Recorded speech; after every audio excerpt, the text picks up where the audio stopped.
The girl friend movie ఎలా ఉంది? Movie రివ్యూలోకి వెళ్లే ముందు ఇలాంటి మూవీ రివ్యూస్ కోసం మన బంటి టాక్ ఛానల్ని సబ్స్క్రైబ్ చేయడం మాత్రం మర్చిపోకండి.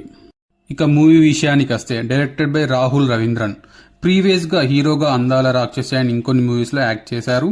తర్వాత డైరెక్టర్గా మారి చీ లా సౌ అలాగే మన్మధుడు 2 మూవీస్ని డైరెక్ట్ చేశాడు.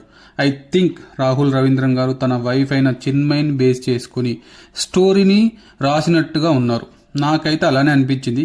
మీకు కూడా అలానే అనిపిస్తే కింద కామెంట్ బాక్స్లో తెలియజేయండి. మూవీ అయితే పెద్దగా వర్కౌట్ అవ్వలేదు అనిపించింది. బికాస్ డైరెక్టర్ తీసుకున్న స్టోరీ లైన్ బాగానే ఉంది. బట్ ఈ స్టోరీ లైన్ ఇప్పుడున్న జనరేషన్కి సెట్ కాదు. ఎప్పుడో 15 సంవత్సరాల క్రితం తీసుకోవాల్సిన స్టోరీ లైన్ ఇప్పుడు తీశారనిపించింది. బికాస్ ఇప్పుడున్న జనరేషన్లో అబ్బాయిలకి అమ్మాయిలు భయపడటం కాదు, అమ్మాయిలకే అబ్బాయిలు భయపడుతున్నారు. డైలీ న్యూస్ ఛానల్స్లో మనం చూస్తూనే ఉన్నాం. ఏదో ఒక చోట భార్య భర్తను చంపిందని, ఆర్ ప్రియుడితో కలిసి భర్తను హతమార్చిన భార్య అని ఎవ్రీడే మనం న్యూస్ ఛానల్లో చూస్తూనే ఉన్నాం. ఇలాంటి టైంలో ఈ మూవీ అయితే జనాలకి కనెక్ట్ అయ్యే పరిస్థితిలో లేదు. ఓవరాల్గా అయితే మూవీ బిలో యావరేజ్. మూవీలో అయితే రెండు మూడు సీన్ల దగ్గర కిస్ సీన్స్ ఉంటాయి. బట్ మరీ అంత డీప్ లెవెల్లో ఉండవు. అది పర్లేదు అనుకుంటే మీరు మీ ఫ్యామిలీతో కలిసి చూడొచ్చు.